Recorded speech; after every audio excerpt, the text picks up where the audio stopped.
Bonjour et bienvenue à votre émission d'actualité. Qu'en pensez-vous? Une émission où on analyse, on décortique et on donne notre opinion sur l'actualité de la semaine. Cette semaine, comme à chaque semaine, un panéliste de renom, quelqu'un d'extraordinaire. Et cette semaine, on a l'inimitable Richard Hébert. Bonjour, M. Hébert. Bonjour, M. Pierre. Comment vas-tu? Ça va bien, toi? Oui, je suis content de te voir. Oui, merci. Merci de venir remplacer comme ça à brûle pour point quand on a Jules ou Joanie. Ça me fait toujours plaisir. Merci de penser à moi. On va se lancer rapidement. Oui. Complexe Aquagym, et qu'on en a parlé, et qu'on a eu des problèmes avec ça. Et là, finalement, on ouvre ça cette semaine. Ouais. Quand toi, tu étais maire, tu as réalisé des projets, je pense entre autres à la caserne, des choses comme ça. Ouais. Pour l'administration municipale, ça doit être vraiment valorisant voir un projet comme ça arriver à terme. Je voudrais commencer en disant que c'est un projet qui était longuement désiré. Les gens le souhaitaient. C'était l'équipement le plus utilisé de tout le système des loisirs de Dolbeau-Mistassini. Et il y a une genèse à ça, il y a un début. Hein. Moi, quand je suis arrivé à la mairie en 2013, à une question de Lou Potvin, qui était pour le quotidien à l'époque, il me dit « Monsieur Hébert, vous savez, la piscine, elle va pas bien, elle fuit, il y a de l'eau qui coule, qu'est-ce que vous allez faire avec ça? » Je lui dis « Tu veux-tu une réponse de politicien ou une vraie réponse? » Ben là, il dit « Écoutez, je suis ici pour avoir la réponse. » J'ai dit « Elle finit, la piscine. Elle finit raide. Pas compliqué. » Fait que tout de suite, moi, j'ai donné le ton. C'est sûr que le conseil, je n'avais pas dit d'avance ce que je pensais, mais à cette époque-là, ils ont dit, bon, ben coudonc. Fait que là, c'est là que le processus s'est installé tranquillement, pas vite. La recherche des subventions, les contacts, les choses. Et quand ça s'est commencé à se mettre en place, moi, je quittais la politique municipale, puis là, on y arrivait. Écoute, c'est un projet qui est haletant, qui est sûrement un bon challenge pour le conseil qui est en place, conseil qui est uni, qui est derrière le maire. Donc, même s'il y a eu des difficultés au niveau de l'argent, qu'est-ce que ça coûtait. Ça coûte et vous savez pourquoi ça a coûté plus cher? C'est que quand ils se sont... D'abord, l'Aréna de Dolbeau, pour votre information, c'est un ancien entrepôt de papier pour la compagnie Lake Changeout Paper and Stuff, you know. Je les manque un peu. Il n'y avait même pas de toit dessus. OK. Puis ils mettaient des roules, des ballots. Puis à un moment donné, monsieur mon Dieu, je ne me rappelle plus de son nom, il jouait M. Ross. Il m'avait expliqué, il dit, la première partie de hockey qu'on a joué, les Castors de Dolbeau, il n'y avait même pas de toit. Et quand on a fait les études de sol pour pouvoir dire où est-ce qu'on allait construire le nouveau complexe, se sont aperçus qu'il y avait des quantités incommensurables de copeaux.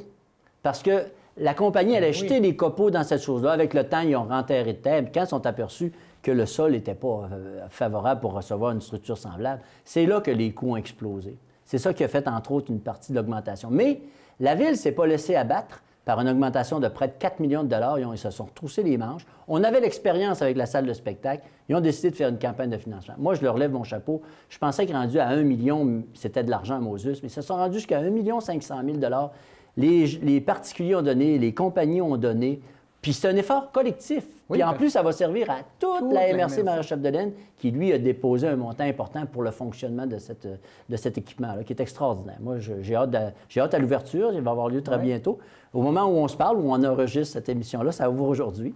Et puis, je suis allé faire un tour tout à l'heure pour voir aux alentours. Déjà, on voit que les gens sont impatients de mettre leur braillet et de... Oui, bien nous, je sais que l'équipe est allée voir durant la construction. On a eu accès, puis écoute, c'est très beau. Oui, bien je pense que ça va faire du bien, un peu comme la salle de spectacle.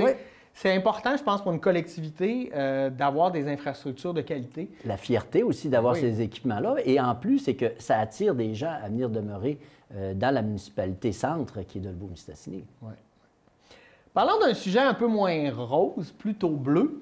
On va parler de l'industrie du bleuet. Oui. C'est un sujet, là, c'est le gros sujet cette semaine, parce que là, il y a des gens qui voudraient peut-être aller faire transformer les bleuets à l'extérieur de la région quand on a les outils ici pour les transformer. Est-ce qu'on produit trop de bleuets pour notre capacité à transformer? Est-ce qu'il y a... J'ai de la misère parce que c'est pas la première fois qu'on en parle. À tous les années, ça revient. C'est toujours la même chose. On parle de manque de transparence, on parle du coût, on parle des bénéfices. C'est normal, c'est des gens d'affaires qui veulent faire de l'argent. C'est quoi ton analyse de cette problématique? Écoute, bon, tu l'as dit, c'est un problème qui est récurrent.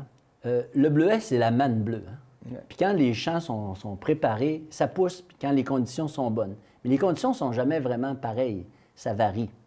il y a de plus en plus de gens qui cueillent du bleuet, il y a de plus en plus de propriétaires, de petits producteurs. Ouais, quand c'était la mode, tout le monde voulait avoir une bleuetière. Tout le monde voulait avoir quasiment comme une cabane à patates. Ouais. On se lance là-dedans, on se lance dans un dépanneur, on se lance là-dedans. C'est vrai que l'appât du gain est important là-dedans. C'est facile à ramasser d'une certaine manière. Aujourd'hui, avec les équipements mécaniques, puis ça, je te disais, on ramasse ça la nuit maintenant avec ces équipements-là parce que quand tu allumes les lumières sur le petit camion, on voit ça scintille comme des yeux d'animaux qu'on voit sur le bord de la rue. C'est assez particulier. Puis là où j'en vais en venir, c'est que beaucoup de gens disent « on va faire de l'argent avec ça ». Puis il y a toujours un plus gros poisson dans l'aquarium que les autres. Puis c'est ça qui fait un petit peu l'histoire à mon point de vue. Il y a, je ne sais pas, une centaine de producteurs. Il y en a 2 ou 3 qui sont plus importants, qui, eux, se sont installés, c'est Bleuet du Nord et Bleuet Sauvage, qui se sont installés des usines de transformation pour les congeler. Puis en même temps, bien, ils ont dit aux autres, bien, on va vous congeler le vôtre. Ouais. Fait qu'eux, ils contrôlent un peu, ils ne contrôlent pas le prix parce que c'est la régie du marché du bleuet qui contrôle le prix. Mais les plus petits producteurs ont toujours l'impression, à tort ou à raison, de ne pas avoir suffisamment sur le coût du bleuet. On sait à chaque année, c'est quasiment comme l'indice du prix du pétrole, ça. Oui. Comment est-ce qu'il va être le prix? Quand c'est à 1 le monde font beaucoup de sous. On parlait un peu avant l'émission. La régie de l'aéroport ici à Dolbeau-Mistassini, Saint-Méthode, etc., s'il n'y avait pas de bleuet autour, elle serait fermée. Ouais. C'est avec ça qu'on réussit. Mais quand on ramasse, je ne sais pas moi, 1 million de livres, je dis des chiffres à peu près, puis qui est à 1 la livre, ça fait des sous. Quand il tombe à 40 cents, c'est moins payant. Bref, il y a des bonnes années, puis il y a des moins bonnes années. Puis là, j'arrive au cœur du problème. Le préfet Simard et aussi le préfet Baillargeon, Yannick, du côté de la Domaine du Roi, et Luc ici, du côté de Maria-Chapdelaine, eux autres ne sont pas d'accord, puis moi, je suis d'accord avec leur point de vue, de prendre une ressource d'ici pour aller faire congeler ailleurs quand il y a les installations ici. Là, on dirait qu'il y a comme une guerre de points de vue dans l'histoire. Le syndicat des bleuets, présentement, est représenté par une personne qu'on voit souvent sur la sellette parce qu'il n'est pas d'accord avec le prix. Il semble avoir une... Il demande souvent la transparence. Ouvrez vos livres, on veut savoir. Puis on dirait que ceux qui peuvent le congeler ne sont pas prêts à faire ça. Est-ce qu'il y a... Je sais pas. C'est parce que c'est une question de marché. Ouais. S'ils ouvrent trop vite le livre ou s'ils disent quel est le prix, ils ne peuvent pas le dire d'avance. Ils donnent un prix en décollant, en disant ça va osciller autour d'eux. Puis vers la fin de la saison, ils se rendent compte si c'est plus ou c'est moins. Puis moi, j'en ai contre personne dans cette affaire-là. Tu sais, il y a une nouvelle congèlerie qui est en place, qui s'appelle maintenant Héritier, dans le secteur de Normandin, qui ont voulu, eux autres aussi, le transformer, le bleuet. Ils font face à des problèmes de personnel, manque de personnel, un peu comme les serres toundra. Oui. Les gens disent « Ah, ben moi, ça ne me tente pas d'aller travailler ». Et là, il y aurait la possibilité, d'après moi, de pouvoir le faire, encore une fois, transformer dans les usines existantes. Puis là, il y a comme un entêtement. Ben non, on ne va pas le faire transformer ici dans la région. On va aller à Sainte-Eulalie.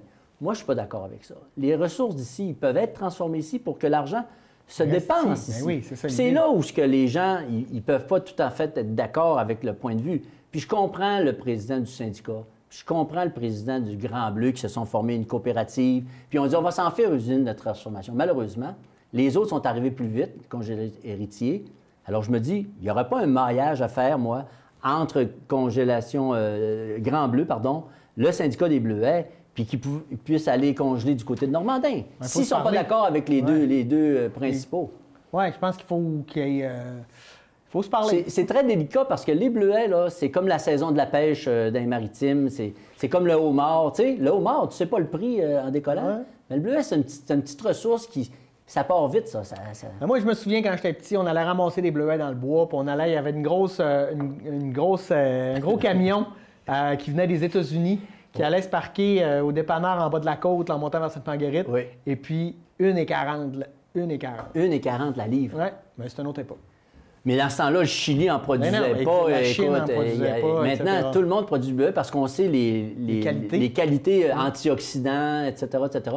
Ils disent même que lorsqu'on mange du bleuet, on est des gens plus heureux. Et voilà, pour ça qu'on est heureux, nous autres.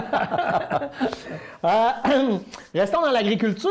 Il y aura un projet de complexe séricole à Dolbeau-Mistassini. Ouais. On est à l'étude, en fait, de la faisabilité de tout ça. Intéressant, pas intéressant? Très intéressant. Quelle belle idée. Moi, je suis pour l'achat local. Je félicite, je dis bravo à deux bras auprès du conseil de ville et son maire qui ont eu une idée vraiment fantastique de pouvoir offrir à la population d'aller faire pousser des légumes, été comme hiver, dans un endroit couvert. En tout cas, j'ai l'impression que c'est une serre qui va permettre. Et en plus, les entreprises vont pouvoir y aller aussi. Je te donne un exemple, un restaurant du coin veut peut-être bien décider d'aller. Bon, c'est sûr que celui qui vend des pommes de salade qui viennent du Mexique, il va peut-être en vendre un petit peu moins parce que le gars du laisse faire, j'ai mis la fraîcheur, la traçabilité. Il va dire, tu as pris tes carottes, mais je l'ai pris dans la serre ici. Moi, je trouve ça extraordinaire. Deuxièmement, il semblerait qu'il pourrait le faire sur les terrains du Western où on a dégagé l'espace. Ouais. C'est des terrains immenses. Puis en plus, Résolu se servirait de la cogénération pour envoyer de l'énergie, puis c'est à proximité. Écoute, c'est un projet, moi, ça m'emballe beaucoup. Je trouve ça le fun de pouvoir permettre à une population de s'impliquer, une implication citoyenne combinée avec un conseil de ville dynamique. Bien, en tout cas, c'est ce qu'on voit dans des villes, entre autres comme Détroit, où quand la ville est tombée en déchéance, les gens qui sont restés sur place ont commencé à produire beaucoup à l'intérieur, proche des marchés, parce que c'est une des problématiques environnementales. Ça fait partie de l'achat local. En tout cas, il y a vraiment... Moi, je trouve que c'est un beau projet et je propose comme nom les serres à wow-wow.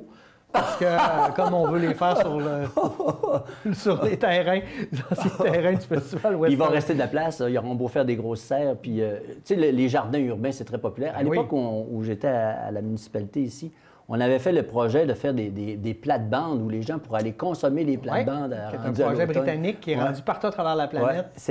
Bravo. Bravo pour ce projet. Oui, moi, en tout cas, j'espère que ça va fonctionner. Oui. Un sujet qui va... là, je vais te faire sortir de tes gonds parce que tu étais de tous les combats à ce niveau-là. Décentraliser les soins de santé. On l'a vu il y a longtemps, là, quand on a fait la centralisation, la création des CIUS, c'était un désastre. Je pense que tout le monde l'affirme haut et fort maintenant.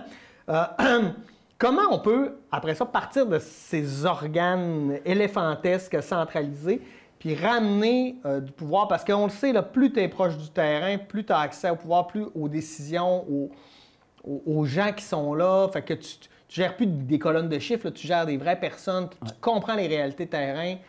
Il faut avoir passé du temps un petit peu. Puis moi, dans la famille, il y a eu quelqu'un qui était malade chez nous, puis on a été beaucoup à l'hôpital cet été. Il faut voir ces hommes et ces femmes-là qui se démènent, qui s'arrachent le cœur, que quand ils veulent avoir une information, il faut qu'ils s'informent auprès de Chicoutimi.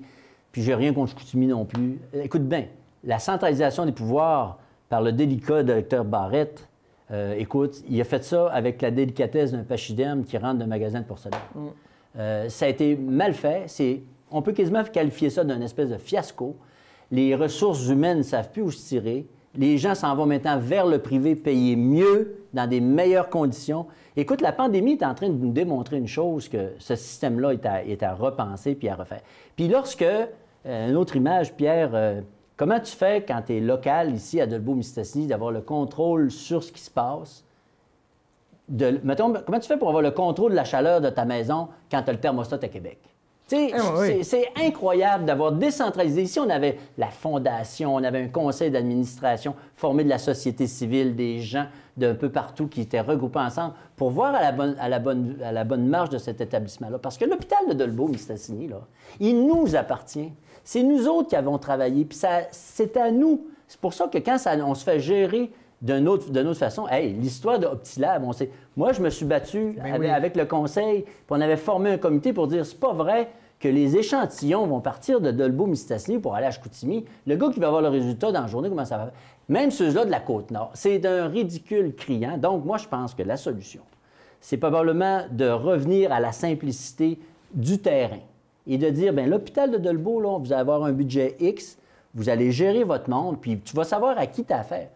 Moi, ma conjointe là, est en discussion présentement à cause de la pandémie. Bon, ils ont besoin de toutes sortes de personnel. Ma soeur, tout le monde met du sien un peu dans l'affaire. Écoute, juste pour qu'elle soit engagée dans cette histoire-là, elle a fait affaire avec 8 personnes différentes. À chaque fois que ça apparaissait sur son écran, elle dit « Mais qui est cette personne? » Tu sais, à un moment donné, tu peux pas... Moi, quand les gens de la télévision communautaire m'appellent et qui me disent « Viendrais-tu nous donner ton opinion? » Oui. Bon, mais je parle avec une, je parle avec toi, puis ça y est. Mais s'il fallait que je fasse le tour de Pierre-Jean-Jacques, regarde, je vais rester chez nous. Oui, Tu sais, bon, ben, c'est un problème, puis je pense qu'on doit revenir à l'essence même, c'est-à-dire donner des soins de proximité aux gens qui nous entourent. Parce que quand on a fait cette réforme-là, un des objectifs, c'était de diminuer le coût du système de santé. Bon, le coût du système de santé n'a pas diminué, mais nos services sont plus coup-ci coup-ça, là, surtout dans des secteurs là, où on a perdu beaucoup de pouvoir. Oui. Comment réussir à décentraliser sans augmenter la facture? Parce que techniquement, ça coûte plus cher quand tu as plus de services proches des gens. Mais moi, je suis complètement d'accord. Mais il y a cette mécanique-là financière qu'il faut gérer aussi. Tu as raison. Mais lorsqu'il s'agit de donner des soins à des gens qui sont en fin de vie ou qui sont en difficulté ou qui accouchent, on en avait parlé oui. Hein? Là, c'est plus une question de chiffres. Là. Je suis d'accord. On peut-tu mettre de l'humanité un peu dans l'histoire? Ouais. C'est des soins de santé. Avant ça, c'était les hôtels-dieux, tu sais, puis la religion était là-dedans. Non, mais ça marchait comme ça parce que c'était des soins qu'on donnait aux malades, tu sais. Mais là, on est rendu d'une espèce d'usine où les gens, ça rentre, c'est une colonne de chiffres, comme tu disais tout à l'heure. Je pense qu'il faut remettre un peu de l'humain dans l'histoire, puis faire confiance aux gens qui sont ici. Ils connaissent leur travail. Oui, faire confiance aux gens. Oui. Leur donner la possibilité de s'exprimer et de faire les choses différemment. On n'a pas réglé le problème, au moins on n'a pas. Oui, clairement. La ville de Normandin, une nouvelle politique d'accueil des immigrants. On sait qu'à cause des Sartundra, il y a plus d'immigration qui vient il y a plus d'immigration point qui vient dans la région, mais que l'arrivée des Sartundra manque de personnel. On a vu. Moi, je pense que c'est une bonne idée parce que des fois, dans les petites communautés, puis c'est pas, moi, je viens d'une petite communauté, j'en suis très fier. Des fois, quand on a moins eu accès à l'étranger, au monde, etc., des fois, ça peut faire peur. Puis au contraire, je pense que c'est cette ouverture-là qui va diminuer la peur puis qui va aider les gens à se faire intégrer. Moi, je trouve que c'est une bonne politique. Écoute, Normandin est un leader dans plusieurs petits sujets ces temps-ci, puis c'est bravo. Félicitations au conseil de ville et Mario Fortin, son maire. Écoute, eux autres, un moment donné, ils ont dit, bon, ben, le presbytère, on va s'en servir pour accueillir les gens. C'est des Guatémaltèques, si je ne me trompe pas. L'épicerie du coin, qui est le IGA, ils ont mis des rangées de produits qui s'adressent à ces gens-là. Ouais. Je veux dire, on n'a pas les mêmes habitudes culinaires, alimentaires, etc. Fait que je pense que la chose la plus importante, c'est si on veut avoir un immigrant qui va venir travailler chez nous, il faut être capable de l'accueillir correctement. Ouais. Ça passe par des soins, comme je disais, alimentaires, des soins de santé, un interprète, quelqu'un qui est capable de parler la même langue. Puis un réseau social. Oui. Parce que moi, en tout cas, je travaillais beaucoup avec les étudiants étrangers dans mon collège. Oui. Puis souvent, on me disait, vous êtes fins les Québécois, mais ça finit à 5 heures. Ce qu'il voulait dire, c'est que quand tu es obligé, dans le travail, à l'école, tout va bien, mais le soir, ces gens-là se retrouvaient souvent seuls. Ouais. Ces réseaux sociaux-là sont tellement importants, essentiels, primordiaux pour réussir, je pense, une intégration. Tu sais, quand il y a eu les gens du Cambodge, Laos, ces affaires-là, il y a plusieurs années, les Boat People, ça fait longtemps de ça, il y en avait à Saint-Eugène, il y en avait un petit peu partout, il y en avait à Dolbeau-Mistassini. Ils étaient un petit peu laissés à eux-mêmes. C'est qu'est-ce qu'ils ont fait? Ils sont repartis. Mais si on peut imaginer dans le futur que des gens d'Amérique du Sud, des gens de partout, peu importe, qui viennent s'établir, tu sais, je veux dire, ils peuvent peut-être bien refaire le village de Saint-Thomas-Didyme ou de Saint-Edmond-les-Plaines. Tu sais, une maison peut avoir ça pour 45 000 je veux dire, c'est extraordinaire. Puis là, ils pourraient amener les enfants, la mère, etc. Parce que là, souvent, c'est juste eux autres qui viennent, ils repartent, ils reviennent. Il faut créer, c'est un peu une forme d'immigration, mais pour que les gens, ils s'établissent, qu'ils arrêtent de se promener, puis qu'on ait des amis de différentes couleurs et de différentes nationalités. Bien, parce que la diversité, c'est tellement une force en collectivité si on est capable de l'accepter, puis pas penser que c'est pas meilleur ou moins bon, c'est juste différent, tu sais. Et moi, je me rappelle les premières personnes, la première personne de couleur noire que j'ai vue à Mistassini à l'époque. Tu sais, on était un peu étonnés. Mais aujourd'hui, on s'en surprend pas. C'est correct, ça fait partie de la diversité, comme tu dis. Saint-Cyr fléché, ça n'a pas rien qu'une couleur. Fait qu'à un moment donné, il faut ouvrir les esprits. Saint-Cyr fléché qui viennent des Autochtones, d'ailleurs. Voilà. Et puis, tu sais, on a besoin de main-d'œuvre. On a de la misère d'en trouver. Il y a 2500 emplois qui sont offerts là, depuis quelques jours à peine. Il faut une offensive. Les gens, il va falloir qu'ils comblent ces emplois-là, puis qu'ils soient capables de dire, bon, j'ai pas d'emploi, mais je vais accepter peut-être un salaire de 14, 15, 16 pièces de l'heure. C'est ça qui a fait défaut un petit peu du côté de Serre-Tundra. Les gens, ils ont levé le nez là-dessus. Ils disent, bon, c'est aussi bien de rester comme... Là, maintenant, tu restes un peu étonné. Tu sais, le plaisir du travail, là, ou l'accomplissement du travail. Mon père me disait, quand j'étais plus jeune, que le travail, c'était le trésor de la vie. Je disais, mais pourquoi c'est quoi le trésor de la vie? Il dit, tu as une raison pour te lever le matin, puis tu as une raison pour être couché le soir parce que tu as travaillé dans ta journée. Tu sais, tu es occupé dans ta journée. Fait que je pense que c'est... Là, je diverge un peu du sujet. Non, mais c'est le sentiment de s'accomplir aussi. C'est ça. Puis moi, je suis bien d'accord, puis je trouve que Normandin, puis s'il y en a d'autres qui peuvent, à l'instar de Normandin, de suivre la même trajectoire par rapport à une politique d'accueil, bravo, parce que l'accueil fait toute la différence. Tu sais, tu voyages un peu, puis tu arrives dans notre partant, un autre pays ou n'importe quoi, puis tu es mal accueilli, tu y retourneras peut-être pas. Je parle pas des autorités. Tu arrives dans un petit café, tu arrives dans un petit auberge, la personne est accueillante, elle peut être, je sais pas moi, de Kiev, ou ben non, de Tombouctou, ou de Madagascar, ou tu sais, il y a une richesse dans... Chaque fois qu'on découvre une personne, une ville, un village, il y a de la richesse à découvrir. Tu sais, tu as voyagé aussi beaucoup, puis je pense que les endroits où on a le plus le goût d'envoyer les gens, c'est les endroits où on été le mieux accueillis et non pas les plus beaux endroits. Non, exact. Parce que tu parlais de Kiev, moi je suis allé, puis j'enverrais personne là-bas. Là. Les Ukrainiens sont pas super chaleureux. Mais je t'enverrais n'importe qui en Arménie parce que là, on a l'impression. J'ai pris Kiev comme ça. Oui, mais c'est un hasard, là, mais moi je suis allé. T'es allé partout, toi? Moins que toi, je pense. Je sais pas. Faudrait se comparer à un moment donné. Bulle immobilière dans la région. Au niveau du prix des maisons, écoute, c'est assez l'enfer. Ouais. Tu veux vendre ta maison et tu es capable d'habitude, il faut que tu négocies, tu essaies de pas trop diminuer. Là, tu es capable d'aller chercher 10-15 000 de plus que le prix que tu demandais à cause de la surenchère. C'est particulier. Oui, c'est assez particulier. Puis, est-ce que ça s'explique par le fait que les gens des grandes villes comme Québec, Montréal ou les grandes agglomérations reviennent dans les plus petites régions? Moi, je pense qu'il y a quelque chose derrière ça, dans le sens que on le voit de plus en plus, les gens, ils veulent être à l'extérieur du trafic. Tu sais, quand tu restes à Montréal, tu travailles à Montréal, puis tu restes à Saint-Bruno, puis tu prends le kid le matin à 6 heures, puis tu roules 1 heure pour aller porter ça à garde. Tu sais, c'est pas des... Nous autres, dans nos petits milieux, tu sais, le soir, tu arrives chez toi, la famille est là, comment dirais-je, l'environnement est accueillant. Je pense que c'est ça qui contribue au fait que les maisons, maintenant, ils se vendent. Mais écoute bien, là, tu iras à Vancouver t'acheter une maison, tu vas voir que tu tombes d'un autre ballgame. Non, ça mais ici, il y a eu une augmentation qui est surprenante. Même les agents d'immeubles, ils sont étonnés. Ils vendent ça 15 000 puis 20 000 de plus qu'ils pensaient.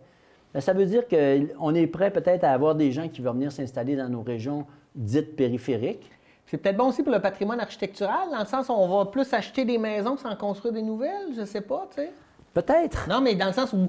Moi, j'ai amené cette mode-là d'avoir une maison neuve quand il y a plein de bâtiments extraordinaires à rénover qui sont là, qui font partie du patrimoine. Oui. Tu sais, moi, quand je regarde, mettons, Baie-Saint-Paul par rapport à Chicoutimi, on regarde des photos du début du 20e siècle, c'est 2 villes magnifiques. On regarde aujourd'hui, il y en a une qui est plus belle que l'autre parce qu'on a fait survivre ce patrimoine architectural-là. Tu as tout à fait raison. Puis je regardais, il y a quelque chose qui est sorti dans le Nouvel Hebdo il y a à peu près au début du mois, en disant qu'il y a les prévisions sur la population, mais ce n'est pas les statistiques, mais c'est une projection sur la population. On dit qu'au Lac-Saint-Jean, il va y avoir 90 personnes, incluant Massoèche, 94, incluant la réserve là-bas, que les gens, ils pourraient, une augmentation de 94 personnes, je vais y arriver, et la plupart vont être dans les villages.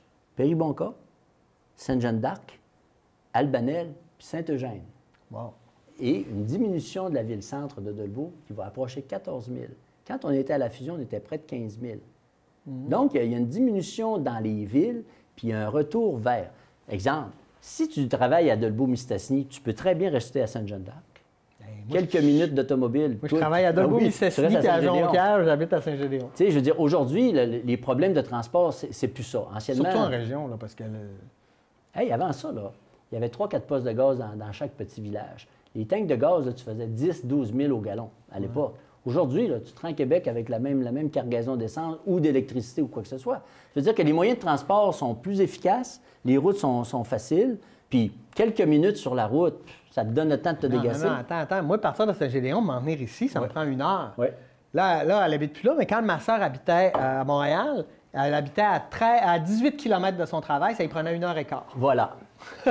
C'est ça toute la différence. Fait que je pense que tout ça, la bulle immobilière, le retour en région, on est dans un changement d'époque, on s'en rend compte. Ouais. On change, on est en train il y a quelque chose qui change. Hey, on ne se sauvera pas de la pandémie. Ouais. Plan de vaccination est arrivé. On sent que les vaccins commencent à arriver. Là, on va vacciner 85 ans et plus. Et puis, on sent qu'il y a des vaccins qui arrivent. Le système de réservation a l'air de bien fonctionner. 24 heures après la mise en service, c'était déjà rempli. Donc, les gens ont l'air de vouloir se faire vacciner aussi. Comment tu t'analyses le plan de vaccination du gouvernement provincial? Bien, finalement, il est en place. C'est ça qu'on souhaitait tout le monde. C'était d'avoir les vaccins qui étaient compliqués. Exactement. Je sais que ça a brassé sur la colline parlementaire à Ottawa. Va-tu avoir les vaccins? On n'aura pas les vaccins, etc. Moi, j'ai l'impression que tout va arriver à point. Le nombre de vaccins, on les voit rentrer. Ce matin, AstraZeneca, je prononce peut-être mal. On sait que Johnson & Johnson vont avoir... Fait qu'à un moment donné, je pense que tout va se mettre en place. Maintenant, l'efficacité du système, tu sais, c'est la compagnie Trimos. C'est le fun qu'on en parle. Trimos, c'est une petite compagnie sur la rue Sacré-Cœur, Alma, qui ont inventé les systèmes de réservation quand il y a eu H1N1. C'est Maria Chapdelaine qui avait demandé de trouver un système. Ils ont fait Clic Santé. Puis quand tu veux faire un prélèvement, une prise de sang, tu vas sur Clic Santé, avec ton code postal, tu trouves tout de suite. Il y a eu peut-être quelques petits ratés sur des codes postaux, mais je veux dire, c'est comme n'importe quoi. Il y a un ajustement. Maintenant, pour les gens les plus âgés, et ça s'en va en descendant, moi, je vais l'avoir avant toi. Oui, je pense que oui. Quelques semaines. Quelques semaines. Et puis, les gens, ils commencent à être soulagés moralement un petit peu de voir que là, on commence à avoir une espèce de petite armure pour nous protéger de ce Moses de virus-là qu'on va pas passer. Si on peut passer la semaine de relâche sans qu'il y ait une recrudescence, ça, c'est inquiétant. Je pense qu'on va avoir un bel été. Là. Moi, je le crois. Puis je pense que les gens sont de plus en plus volontaires pour, en fait, ils sont d'accord de plus en plus à se faire vacciner. Tu sais, au début, le monde dit « Oh! » Une augmentation de 15 de la volonté des gens de se faire vacciner entre le début et maintenant. Je pense que c'est normal. Au début, que les gens aient des craintes, avec des questions, je pense pas que c'est anormal. S'il y avait eu 0 décès, puis que les hôpitaux étaient parfaits, le monde disait, tu sais, pourquoi me faire vacciner? Mais là, on est en face de chiffres. Il y a encore des gens qui ne croient pas que c'est la pandémie qui fait ça, mais ça, on peut pas changer leur état d'esprit. Mais moi, on était inquiets depuis 1 an de toute cette chose-là. Tu sais, on est confinés dans nos maisons, on ne peut pas trop socialiser avec les uns et les autres. On a hâte de revenir un petit peu à la normale. Puis le vaccin, c'est comme le début de l'histoire. C'est comme si on embarquait dans le grand toboggan puis qu'on commence à partir. Moi j'ai hâte, je suis volontaire de me faire vacciner parce qu'il y a trop de décès qu'on constate, même ici dans notre petit milieu de Dolbeau-Mistassini, on en voit. Ben oui, non, c'est clair. Après tout ça, ça va être quoi, selon toi, la problématique majeure post-pandémie? Puisque j'entendais hier le gouvernement parler beaucoup de la relance économique, puis je suis d'accord. Ouais. Moi, j'ai l'impression que la relance économique va se faire d'elle-même justement par le besoin des gens de retrouver une vie normale. Mais c'est le côté, moi, sur la santé mentale. On le voit beaucoup. Moi, je travaille avec des jeunes. Le niveau d'anxiété chez les jeunes, c'est difficile. Là. Tu réalises qu'il y a des jeunes, là, ça fait 1 an qu'ils sont au cégep, là, puis qui n'ont jamais mis les pieds dans leur cégep, ils sont juste en ligne. C'est une période tellement importante au niveau de la socialisation. Ouais. J'espère qu'on ne parlera pas dans 20 ans de la génération COVID là, qui va avoir vécu des troubles à cause de ça. Je ne sais pas. Moi, Pierre, au début, là, quand tout ça a commencé au mois de mars, là, en tout cas, quand on a commencé l'année passée à en parler, moi, l'histoire de l'aspect mental, ça ne m'a pas sauté. Moi non plus. À vrai dire, au début, je n'ai pas vraiment pensé à ça. Mais lorsque on est nous-mêmes confinés, on se rend compte, tu sais, avec ta conjointe, il y a juste ça. Là, tu peux pas. Moi, j'ai ma fille qui est à l'extérieur aux études, puis qui est confinée aussi, puis qui fait son université à partir de son computer ou de son ordinateur. Est-ce que ça va laisser des traces? Irrémédiablement. Il va rester quelque chose de ça. Comment qu'on va repartir la machine, etc., ça, je ne le sais pas. Mais il y a une chose certaine, c'est le système d'éducation et le système de santé va être remis en question. Tu sais, il y a eu plan Marshall après la guerre, la Deuxième Guerre mondiale. Je pense qu'il devrait... On recommence... Un New Deal. Oui. Ouais. On est rendu là parce que, tu sais, c'est une formule populaire, il y a eu l'avant-pandémie puis il va y avoir l'après-pandémie. Ouais. C'est sûr qu'on va se remettre de quelque chose. Puis c'est comme se remettre d'une cuite, là, tu restes étourdi encore un certain temps. Surtout à un certain âge. Oui. Ça en prend moins, mais ça prend plus. Ça en prend moins, mais ça peut le mettre à son C'est ça. Mais pour ce qui est de ta question par rapport à l'état mental, là, c'est vrai que c'est sous-estimé. On ne se rend pas compte qu'est-ce que les gens vivent à l'intérieur d'eux-mêmes. C'est particulier. Qu'est-ce qu'ils vont faire? Ils vont mettre des écoles, c'est-à-dire des équipes de psychologues. Comment est-ce qu'ils vont faire pour que les gens... en manque de psychologues. Peut-être que le beau temps, peut-être que le fait de retrouver une certaine liberté. Il y a une réalité aussi. Là. Mettons, toi, tu es chez toi avec ta conjointe, c'est la même chose chez nous. Mais moi, je pense beaucoup aux gens seuls. Ah, mon ça doit être Très difficile. Puis tu sais, la pandémie, là, juste une petite parenthèse, c'est que les gens qui sont morts seuls, sans pouvoir tenir la main de leurs proches, là, c'est atroce. On se rend pas compte de... Puis, tu sais, moi, je connais bien le monde funéraire, tu le sais, puis les gens le savent aussi. C'est là que les gens se sont aperçus de l'importance du rituel funéraire. Hein? Ah oui. Au début, on dit, mais aujourd'hui, tu dis, coudonc, on n'a pas eu le temps d'aller au salon, on n'a pas vu la personne. Fait que, tu sais, c'est sur plusieurs aspects. La pandémie, c'est une espèce de tsunami, tu sais. On a tous été inondés. Ça a rentré partout, dans tous les domaines. Il n'y a pas une petite case qui n'a pas été infiltrée. C'est particulier. On va rester... On va en parler longtemps. Longtemps. On va pouvoir écrire des livres là-dessus. Oui, ça va déjà commencer. Trump et la pandémie. Hey, on se retrouve tout de suite après la pause. On est de retour dans quelques instants. À tout de suite. Ça vient de qui, tous ces messages-là? Hein? Tu veux pas me le dire, hein? Tu me caches quelque chose? Mais voyons, de quoi tu parles? Hey! Prends-moi pas pour un épais. Je le sais que tu parles dans mon dos à tes amis. Tu me fais passer pour un méchant. Mais c'est toi qui cherches l'attention. Chérie. Hey! Là, tu vas m'arrêter ça tout de suite, là. Tu vas me le dire, c'est à qui tu parles, OK? Les gars, la violence faite aux femmes, ça s'arrête là. J'ai l'air de quoi? Je suis ton chum, c'est moi qui devrais être ton confident. On a tous de bonnes questions sur le vaccin. Pourquoi certaines personnes sont-elles vaccinées en priorité contre la COVID-19? La vaccination est priorisée en fonction du risque de développer des complications et de décéder de la COVID-19, c'est-à-dire les personnes résidant en CHSLD, les travailleurs de la santé, les personnes vivant en résidence privée pour aînés et celles de 70 ans et plus. À mesure que les vaccins seront disponibles au Canada, la vaccination sera élargie. Le vaccin, un moyen sûr de nous protéger.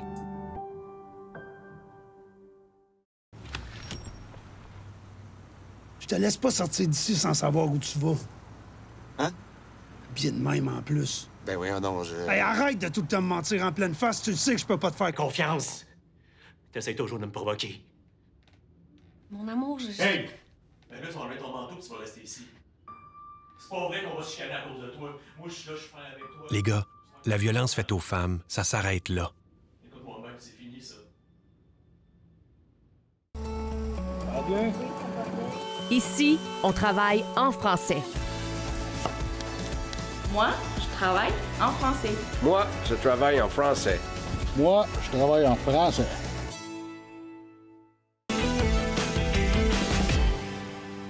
On est de retour. J'espère que vous avez eu une belle pause, toujours avec Richard Hébert pour parler de l'actualité.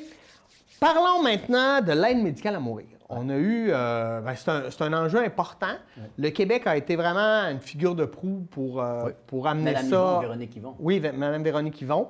Maintenant, bon, on a renvoyé la balle à Ottawa, on n'a pas trop le choix. Là, ça va faire... On est en train de demander le 4e report de date pour changer la loi. Mais c'est complexe. Moi, j'ai rien contre les reports, dans le sens, j'aime mieux qu'on fasse ça bien qu'on se dépêche puis qu'après ça, ça crée des problèmes.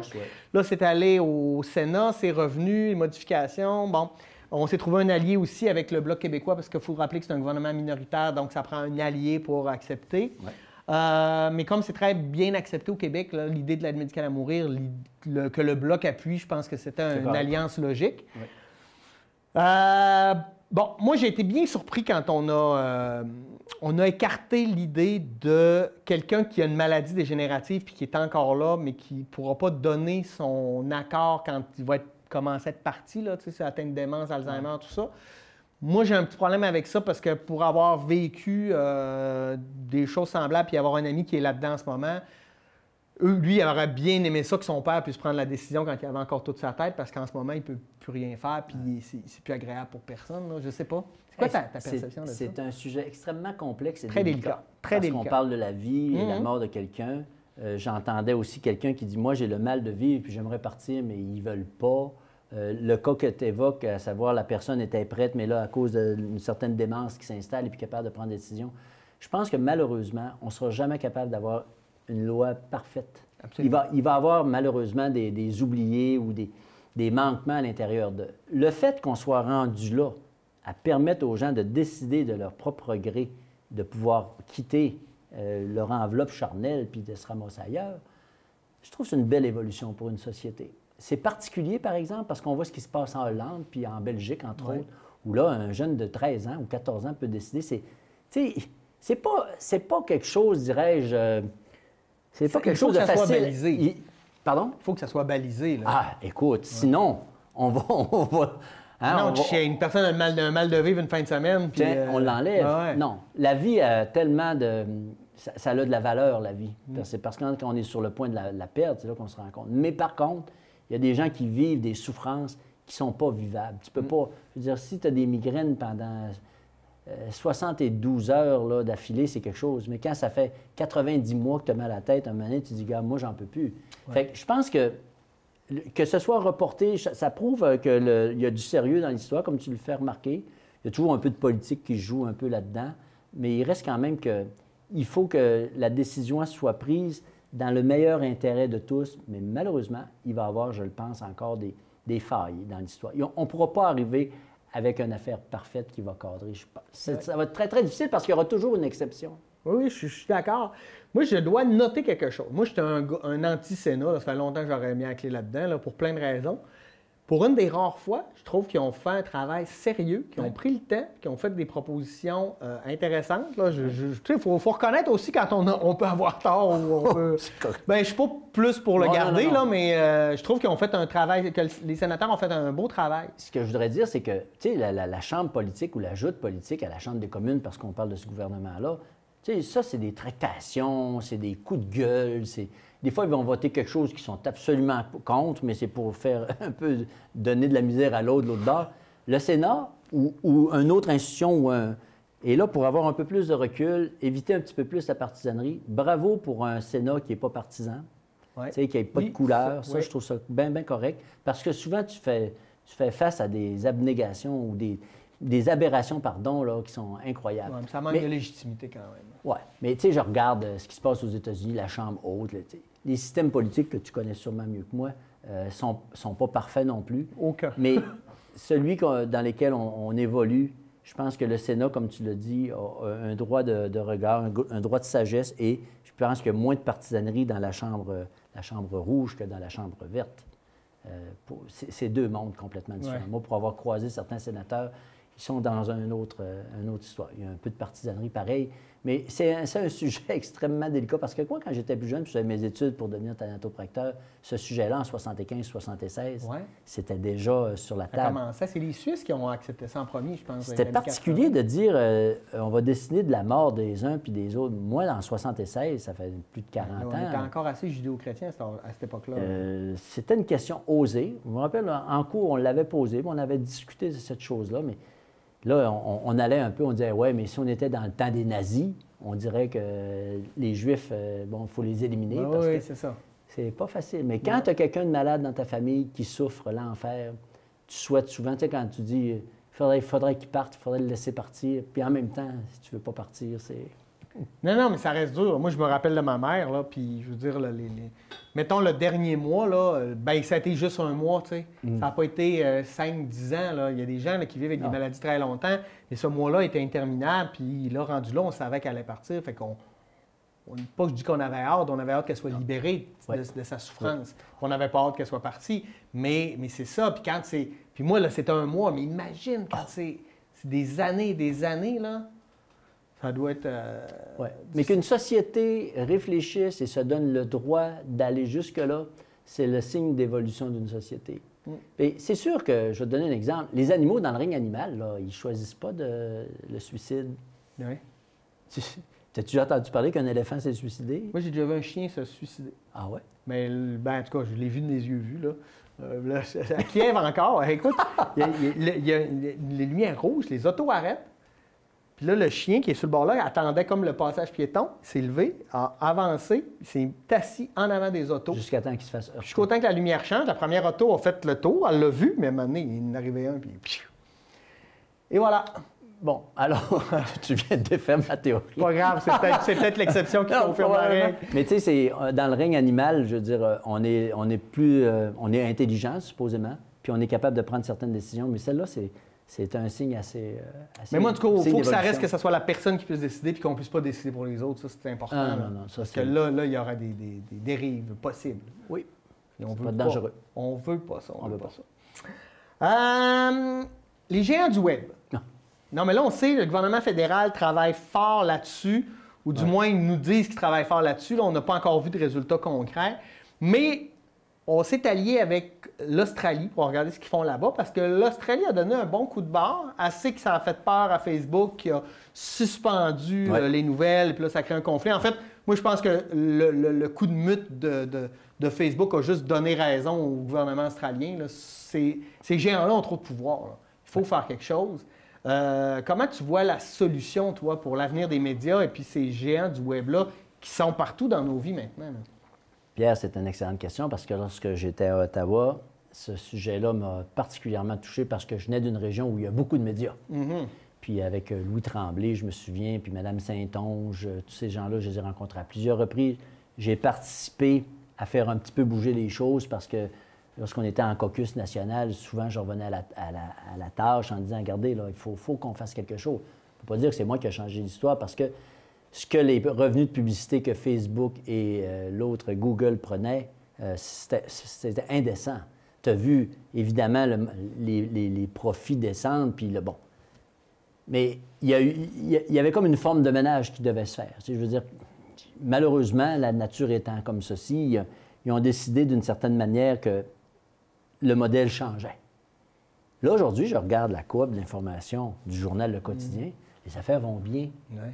Ils sont devenus, eux aussi, sur le web et on peut les consulter assez facilement. Il n'y a plus la version papier, sauf le samedi, si je me trompe. Je parle évidemment de la région ici. Puis ailleurs, on voit des exemples. Maintenant, je pense que ce que l'Australie a fait est en train de démontrer que si un gouvernement décide de quelque chose, il y a de la force qui est capable de faire bouger. Puis le Canada devrait ou devra, je pense que j'ai entendu Stephen Guilbeault, le ministre du Patrimoine, disant qu'il trouvait l'exemple intéressant, puis pour travailler dans le même sens que les autres, parce que si l'Australie a réussi à le faire, le Canada peut le faire aussi. La France a manqué son coup au début, tu te rappelles, qu'ils ont fait quelque chose? Mais tu ne penses pas que la difficulté canadienne, quand on compare avec l'Australie, c'est la position géopolitique? Parce que tous ces géants-là ont leur siège social aux États-Unis. Les États-Unis n'ont aucun intérêt à embarquer dans ce genre de mesures-là qui limitent leurs entreprises qui sont les plus riches et fructueuses de la planète en ce moment. Là. Oui. Est-ce que ça peut changer le rapport, en fait? J'abonde dans ton sens que c'est géopolitiquement parlant, il y a une différence. Ouais. Il y a une différence parce qu'à cause de la proximité des géants du web. Mais l'exemple que l'Australie, encore une fois, nous a donné démontre qu'ils ont été capables de dire, regarde, on ne fera pas ça. Est-ce que le gouvernement américain pourrait faire des pressions sur le gouvernement canadien pour dire, vous n'avez pas le droit d'empêcher? Ça, je ne sais pas, je ne suis pas devin non plus. Mais il faut laisser de la place aux médias qui nous entourent de faire leur job. Ouais. Parce que si on s'abreuve rien que sur Facebook, et etc., on peut avoir des problèmes. Moi, je me souviens une fois de me lever en chambre et dire, moi, récemment, j'ai consulté Facebook et sur ma page, je me suis aperçu qu'on avait découvert un sous-marin de la Deuxième Guerre mondiale au Lac-Saint-Jean. Mais vous voulez même dire par où ce qui est passé pour arriver là? Mais il y a des gens qui disent, mais oui, ils ont trouvé un sous-marin de la Deuxième Guerre. C'est impossible. Yeah. Quand tu es un gars du lac, ça se peut pas. Ça se peut pas. Ça se peut pas. Ça passe pas. Ça passe pas. Mais il y a des gens qui ont dit, hey, c'est arrivé, j'ai vu des affaires qui n'ont pas plus de bon sens. Bien, c'est la problématique, c'est que si à un moment donné, on affaiblit les médias qui sont soumis au code de déontologie journalistique et puis sont plus capables de produire de la nouvelle, bien là, on ouvre la porte à avoir que des fausses nouvelles ou des nouvelles plus ou moins valables. Voilà. Puis quand des fois, tu vas voir sur ta page Facebook, puis tu vas voir c'est qui la source, là. Des fois, tu dis, c'est quoi ce nom-là? Puis tu arrives, tu t'aperçois que c'est rien ou c'est quelqu'un qui a parti un blog dans son sous-sol. Puis Fait que l'indépendance journalistique, moi, j'y crois. Je pense que les médias ont un rôle important à jouer dans notre société. C'est eux qui nous donnent d'une certaine manière l'éclairage. Puis après ça, la nouvelle, un coup qu'ils nous l'ont remis, là, on en fait ce qu'on veut. On tire notre opinion à partir. Moi, que je consulte les nouvelles, je dis « Oh, ben là, franchement, celle-là, je ne suis pas d'accord. » J'ai le droit de pas être d'accord, mais au moins, j'ai un point de vue extérieur du mien. Ouais. Puis je me lève le matin, puis je suis avide de savoir qu'est-ce qui s'est passé la veille. Ma blonde, moi, dit « C'est ce qui s'est passé aujourd'hui. » Donc, Facebook puis les nouveaux médias sociaux, c'est toute une révolution, là. Bien, c'est une révolution, puis ce qui devient complexe, parce que même dans les journaux traditionnels, on laisse de plus en plus de place à l'opinion, à la chronique, à l'éditorial, et de moins en moins de place aux nouvelles, là. Oui.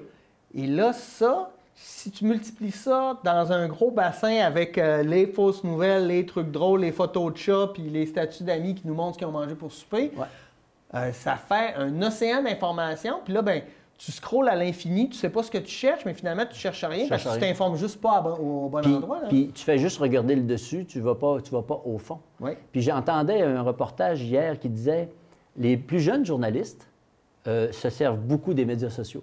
Absolument. Les plus vieux s'en servent moins.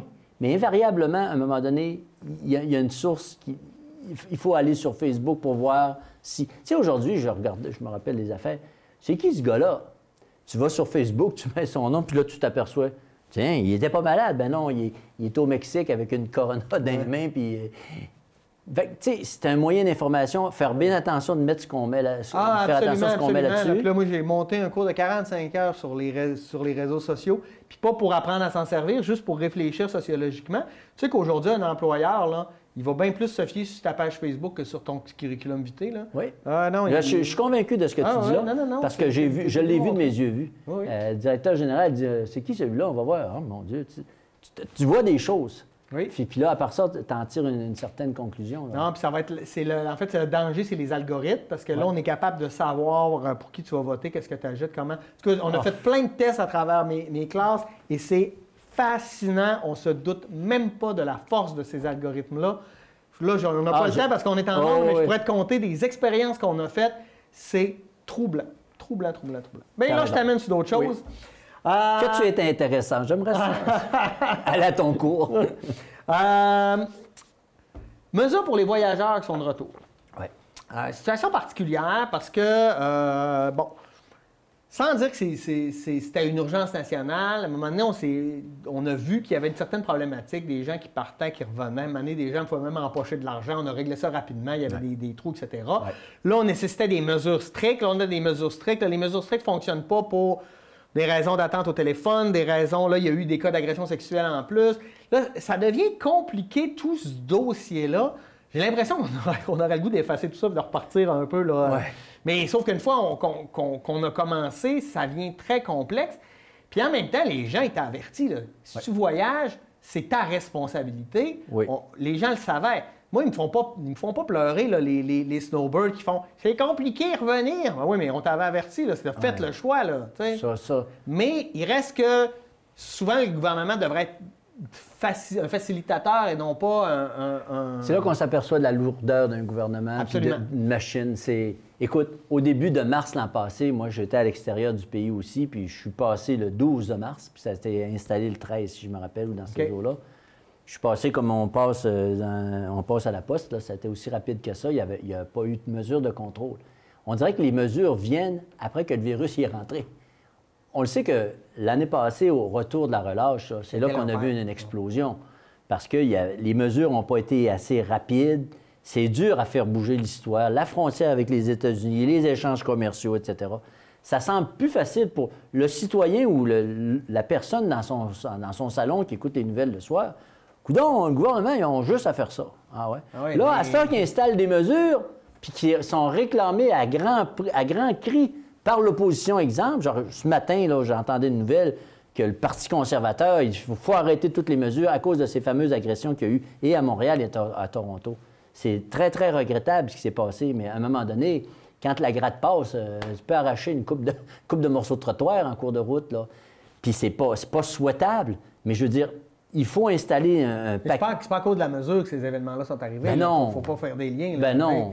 Puis moi, je pense que souvent, il y a des partis politiques d'opposition qui jouent de la petite politique là-dessus parce que ça fait plaisir à leurs électorats, etc. Mais il reste quand même que ces mesures-là sont nécessaires.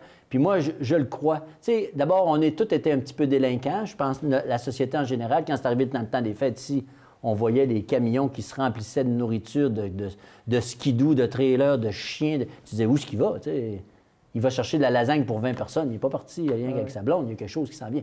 Fait que les gens ont été un petit peu délinquants. À cette heure que les gens réclament des mesures puis que le gouvernement les installe, là, les gens disent, oh, ben là... Puis tu sais, l'histoire d'avoir le droit de réclamer de l'argent... On n'est jamais content. Ça n'a pas de bon sens. Hey, va-t'en au Zimbabwe, tabarouette, ou ben non, va-t'en en Tanzanie, là, tu vas voir que, bon, les troubles mentaux, ils ne s'occupent pas de ça. Les masques, ils mettent en dessous du nez, ça fait pas... On est dans une société beaucoup plus, j'allais dire rigide, mais bien installée. Tu sais, compartimenté. Il y a toujours quelqu'un qui est responsable de... Avec ses qualités et les faiblesses que ça peut amener... Il n'y a rien de parfait. Absolument. Mais enfin, les gouvernements font leur possible, comme on dit, ils construisent l'avion pendant qu'ils volent. Là. Ah non, mais moi, c'est toi que tu me dis, la personne écoute la TV, pourquoi ils font pas ça le gouvernement? Moi, c'est tout. Ça me fait tellement penser à... Ah, ben là, moi, je l'échangerais Sidney Crosby pour Paul Byron, là. Ben oui, oui, mais personne ne ferait cet échange-là, man. Là. Non. Les gérants d'estrade. Il y a certains médias, on ne les nommera pas, là. Il y a certains médias qui encouragent ce genre de réflexion-là. Quand on parle d'une nouvelle, la première chose qu'on te montre, c'est un vox pop. C'est pas vrai que l'opinion du monde, elle est éclairée puis que les gens sont réellement informés. Mais cette opinion-là devient comme une vérité. Là. Quand c'est rendu, moi, la première fois, j'avais vu ça aux nouvelles d'une chaîne ici au Québec, qui parlait de l'émission populaire qui avait passé dans la semaine et en faisait une nouvelle, parce que c'est dans la même station de télévision.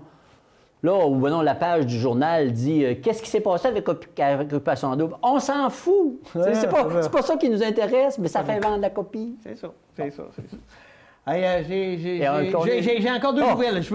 Ça va vite, mais je veux te parler de deux affaires. Oui. Armée canadienne. Oui. Culture des agressions sexuelles. Là, on a vu l'ancien Jonathan Vance qui a été remplacé, qui a pris sa retraite parce qu'il y avait des allégations. Là, le nouveau, ça fait même pas un mois, il repart pour la même raison. À quand une femme à la tête de l'armée canadienne pour changer la culture misogyne de l'armée? C'est une bonne question, puis j'y avais pas pensé, mais c'est ça que ça prendrait. Mais parce que la culture masculine de l'armée, c'est masculin, mais pas à peu près. Il y a beaucoup de femmes qui servent dans les forces.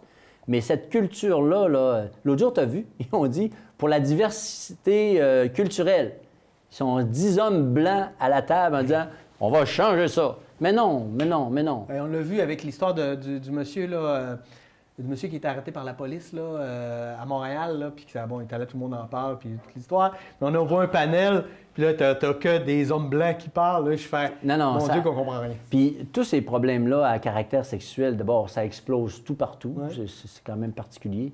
Puis en plus, c'est que l'armée, qui représente normalement un modèle de droiture, puis d'efficacité, puis d'exactitude, on dirait qu'ils se permettent... la discipline dans l'armée, il faut se discipliner. Ça veut dire que, et l'armée, n'importe qui, c'est toujours la même histoire pareille.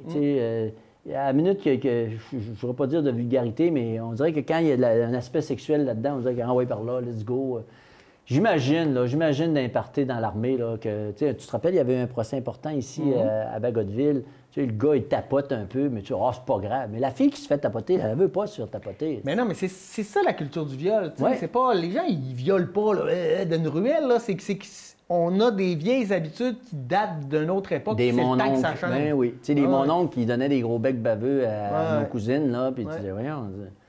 Non, écoute, mais l'armée vient de manger toute qu'une claque dans cette histoire-là. Puis je trouve que ta suggestion est bonne. J'y avais pas pensé. Mais une femme à la tête de l'armée, il y en avait une qui est assez haut gradé. Peut-être c'est l'occasion de faire moi, un en tout cas, étage. je ferais un mouvement. Étant l'armée, là, là, notre crédibilité est en jeu. Là, pourquoi on ne change pas réellement la culture puis on donne pas l'exemple, nous? Parce que... Puis quand tu es à la tête là, de ces organisations-là, il faut plus blanc que blanc. Il faut pas que... quand tu as une fonction là, supérieure... Oui, on l'a vu encore avec le juge hier. En tout cas, je ne veux pas parler de cette nouvelle-là, mais tu fais comme... Man, t'es juge, là. En tout cas... Ça s'est passé pendant qu'il était avocat. Je veux te parler d'un dernier sujet, parce que toi, tu es assez vieux pour avoir vu l'homme marcher sur la Lune. Oui. As-tu suivi l'intérêt sur notre petit robot qui est allé sur Mars? Je ne l'ai pas suivi en direct, mais aussitôt j'étais capable de voir les images. J'ai eu... ça m'a fasciné. C'est fascinant. C'est impensable. Il a envoyé un véhicule il y a 7 mois. Puis là, avec la précision chirurgicale, tu es arrivé à la bonne place. Tu as vu la madame quand elle parle? Il s'est déposé en sécurité à sa place. Elle te sentait dans sa voix. Ils ont tellement travaillé. Puis c'est tellement... c'est des calculs. C'est fou, là. Puis en plus, tu as remarqué l'histoire du fameux... Voyons, vas-tu dire? Le parachute. Il y avait un message écrit dans le parachute. Ah non, je n'ai pas vu. Tu sais, une barre, 2 barres, un barre, un espace, ça voulait dire entreprendre des choses risquées, là. C'est ça que ça disait. C'est un message à la... Je ne sais pas pourquoi ils ont fait ça, mais tu regarderas, fouille un peu. Sur le fameux parachute rouge et blanc, il y avait un message inscrit. Comme un code barre, là, si tu veux. Mais ce que je veux dire par rapport à ça, c'est que le fait qu'on soit allé sur Mars, ça va nous permettre de comprendre un peu, parce que est-ce que la Terre, c'est par là qu'on s'en va? Parce que finalement, c'était comme une planète qui ressemble à la nôtre. Les cours d'eau, ce genre de choses. Écoute, oui, j'ai vu l'homme arriver sur la Lune, puis je me rappelle moi, je ne l'ai pas vu, mais ça m'a Moi, je me rappelle de Neil Armstrong, il était tard le soir quand il a mis son pied sur la... On n'y croyait pas, tu sais. Mais celle-là, c'est encore aussi fascinant. Est-ce qu'un jour, on aura un homme qui va marcher, ou un homme ou une femme, peu importe. Oui, j'allais dire un homme ou une femme. Ou quelqu'un de non-binaire? Mais Monsieur Patate, peut-être? On va pas de bon sens. Non. Tu veux parler de patate? Ah, de patate. Ouais. Anciennement, monsieur. Anciennement, monsieur. Ça serait un bon sujet, ça, je trouve. Oui, bien, je veux en parler, mais sincèrement, c'est délicat. Je m'informe énormément là-dessus parce que je veux être ouvert puis je veux comprendre, mais des fois, il y a des cheminements que je suis en train de faire. Je lis énormément là-dessus, mais inquiète-toi pas, on va finir par en parler davantage, mais je veux choisir mes mots, je veux être capable de l'expliquer sans micro-agresser personne. Aujourd'hui, le politically correct, les LGBTQ2, on est rendu dans l'appropriation culturelle. On est rendu c'est de plus en plus compliqué dans le sens que, tu sais, je regarde le fameux spectacle Canada de Robert Lepage, là, on en reparlera parce que c'est très délicat. Pour dire, là, j'ai vraiment lu beaucoup, réfléchi, puis j'ai changé d'opinion 25 fois parce que les gens ont plein de bons arguments. Ouais. Et je réalise que ces sujets-là, c'est difficile en 2021 d'en jaser parce que la société est trop polarisée. On n'a plus de nuances, on n'a plus de réel débat. Et c'est comme ça, par la pédagogie, qu'on va réussir à amener les gens à changer, à évoluer, puis à se comprendre. Mais on ne peut pas demander à quelqu'un... L'analogie que je fais, là, c'est si, mettons, là, toi, tu décides que ça ne va plus avec ta conjointe, puis tu décides de te séparer, puis là, tu prends le temps, tu réfléchis, tu pèses les pour les contre, et là, 1 an plus tard, tu as pris ta décision, puis tu y annonces ça.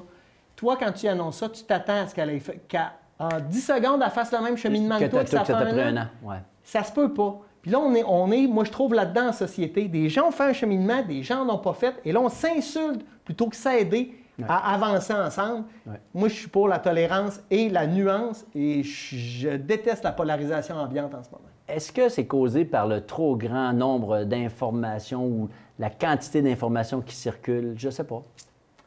Écoute, il y a 40 ans, c'était M. Patate. L'éducation. L'éducation, c'est un secret, mais c'est long. Et en ce moment, il faut que tout aille vite. Moi, je pense que c'est là le problème. Merci infiniment, M. Richard Hébert. Toujours un plaisir de passer du temps avec vous. C'est réciproque, M. Turcotte. Merci à vous d'avoir été des nôtres. J'espère que vous avez apprécié l'émission. Là-dessus, on se dit à la semaine prochaine pour une nouvelle édition de Qu'en pensez-vous? Bonne semaine!